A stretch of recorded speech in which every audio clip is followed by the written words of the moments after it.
La jeune fille paresseuse et la tarte brûlée. Dans un village lointain, une jeune fille paresseuse vivait avec sa sœur aînée qui était très travailleuse.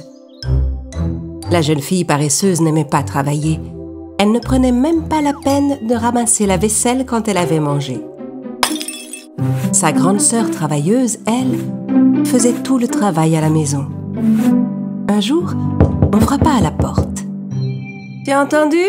Quelqu'un vient de frapper à notre porte, ma sœur. Va ouvrir, s'il te plaît. Moi, je ne peux pas bouger, je viens juste de me mettre mon vernis. » La grande sœur travailleuse alla ouvrir la porte. C'était leur tante qui leur rendait visite. La sœur aînée l'accueillit et la fit entrer, tandis que la cadette paresseuse se contenta de lui souhaiter la bienvenue de loin, sans bouger.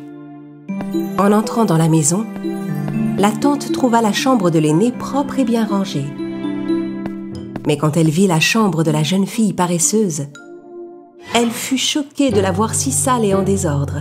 Le sol était couvert d'objets de toutes sortes, si bien que la pauvre femme marcha par inadvertance sur une fourchette.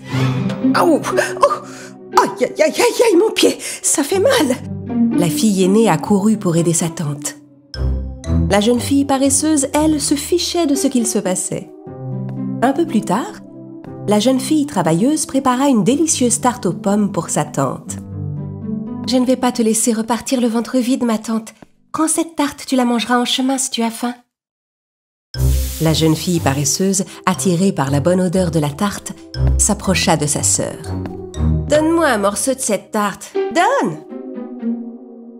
La tante n'était pas contente de voir l'attitude irrespectueuse de sa nièce. Elle sortit de son sac une brosse en or et la tendit à la jeune fille travailleuse. « Je t'offre ce cadeau pour te remercier de t'être montrée si respectueuse et si attentionnée. » La jeune fille commença à se brosser les cheveux avec joie. Quand la brosse toucha ses cheveux, ses vêtements se changèrent en une robe magnifique, sa chevelure devint soyeuse et elle se trouva couverte de bijoux. Voyant cela, la jeune fille paresseuse fut extrêmement jalouse de sa sœur. « Ma tante, je sais faire des tartes encore plus délicieuses que celles de ma sœur. Attends un peu, je vais vite aller t'en préparer une. » La jeune fille se précipita dans la cuisine.